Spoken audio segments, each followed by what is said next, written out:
know Michelle. We first met in '05, and you were 19. Can you tell everyone a little bit about what was going on in your life at that time, just prior to finding out you're pregnant, kind of where you were in life? So I was not walking with the Lord, and I was in an abusive relationship, and I was living with my boyfriend at the time. Totally off doing my own thing, life spiraling out of control. I was with my boyfriend. I had been with him a couple years. He was a drug dealer, and the situation was just getting worse and worse and worse. When I moved in with him, he started getting into worse and worse drugs, and then the abuse got worse. And so just at that time when I had gotten pregnant, I was sort of in this place where I wanted to leave him. I wanted to get out of this situation I was in. I didn't know how. I was scared. I felt so out of control of everything. And each day I woke up, I was just like, I don't even have the strength to get through this day. I don't even want to do this day, so. I'll tell you something that was misleading, because you didn't look like that was the life you're in, on the outside. Yeah. You want to talk a little bit about your family and what was going on at the time? I mean, you were working, you had a Christian mom praying for you every day, and a Christian stepdad. Well, and that was just it. I never wanted to act as if that were, it was just kind of like, what? We all do this. I'm just going to act like everything's okay, when you go to work and you go see your friends and everything's fine. You have this face, and you know exactly how to work it. And so that's kind of where I was at. My parents were Christian, and I was from a Christian family, and I was working at Macy's and moving up there, so it was just kind of like, why shouldn't I be okay? And no one wants to admit, oh yeah, I go home, and depending on what my boyfriend feels like when he comes home is how I'm treated. It's shameful. It's like nobody wants to admit that. But you hit a bottom, and your mom, like she always does, says, pray. Let's pray. Just pray. We all know that it starts with our perspectives and our hearts first. It starts with you wanting to change, you wanting something different. Only God can do that. And so she was like, Michelle, you just need to pray. And I'm like, oh, pray. Thanks, Mom. That's really gonna help. I'm really so glad I called you. And so, but finally one night I got so desperate. Desperate. Like I didn't even know if I believed in God anymore. But I was just kind of at the point, I don't know what else to do.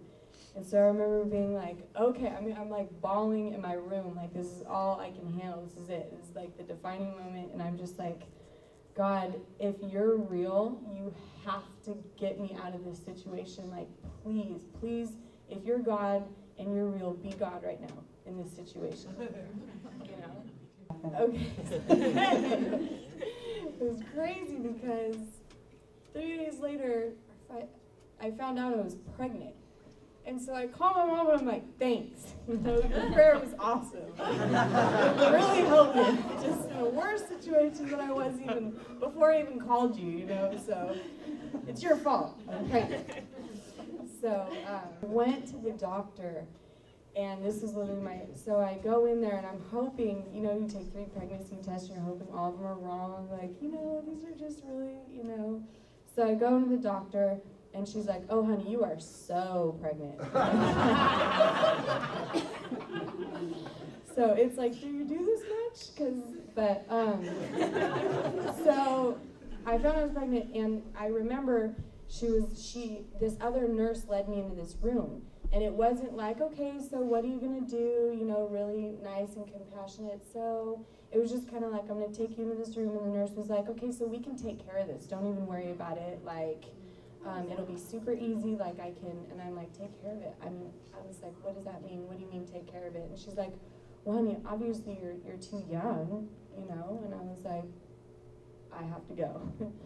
So I just remember being like, I was frightened because it was almost like it was just the whole situation was scary. All of a sudden I had this baby, and now she wanted me to, get rid of it. It was just horrible. It was just, so there weren't even 2 options she gave me. It wasn't like, oh, courage and support. It was like, you need to get rid of this baby. She has an awesome mom and stepdad, and her stepdad, Dave, called me first and asked questions about adoption, and So we spoke on the phone, and he said that, he told me Michelle's story, and he said that his other stepdaughter that's older than Michelle had 2 years, 3 years prior to that, had a baby and was single parenting, and they love her, love the kiddo, but they saw what a heartbreak it was for the child to go back and forth between the birth father and the mom, and she was having a hard time, and so we talked about adoption. So I did choose adoption.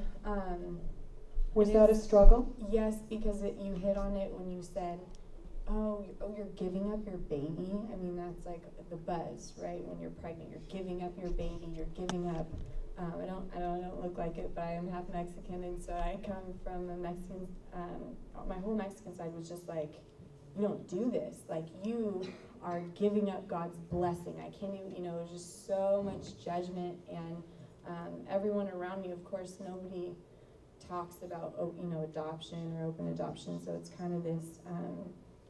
You don't talk about it kind of thing, and so for a while I felt ashamed, and my boyfriend was like, I couldn't tell him because I was scared what he would do, and I thought so many times, well, I'm pregnant, so like he won't be abusive anymore, and then he was, and so I was just dealing with so much stress and so much weight, and and just everybody just sort of questioning me, and so that was that point where every day, I started getting closer to God at that point. I started going to church with my parents, and they just started introducing me to this God who I'd never known, loving, compassionate, personal, intimate, and that's who I fell in love with, and it was so different than anything I'd ever experienced, in my past, and so as I started to get closer to God, it was really like every day I knew what I was going to face at work. I knew what I was going to face with my family. I knew, I could run it through my head, okay, this is what, how they're going to treat me, this is how they're going to perceive me, and so God was like, but my strength is greater, and so every day I could get up, and I started to walk in the confidence of Christ, like he just sustained me, like, it's so thrown around all the time, but he really... And the other thing that the Lord gave me was to share the Solomon story. And I said to them, the thing is that we repeat the story about Solomon with the two women and the baby. And I tell them, I know it was to illustrate the point about the wisdom of Solomon, but I think it's also God showing us that he understands the heart of a birth mother. Because here were the two women, and one of them had lost a baby, and there was one baby, and both of them were saying, it's mine, no, it's mine. And so Solomon said, okay, we'll just cut that baby in half. And it was the mother, the real mother, that stepped forward that said, no, for the baby's sake, she can take that baby.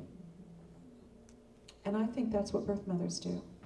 And I tell them, I know your baby's not at risk of dying or getting cut in half, but that's how I think God looks at you as a birth mother. That for the sake of my baby, I'm going to let that mother be the mother.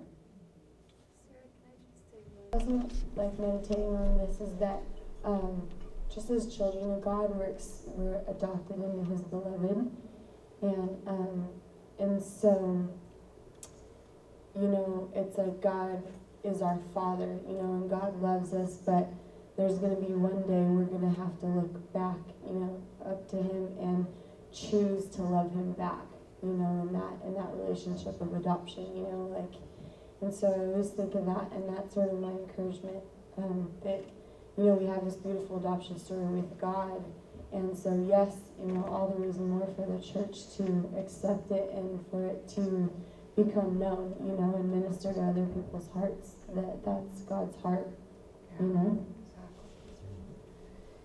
A young woman and her mom that I met with last week, her mom called me the week prior and said, my daughter is 5 months pregnant, and I just need her to know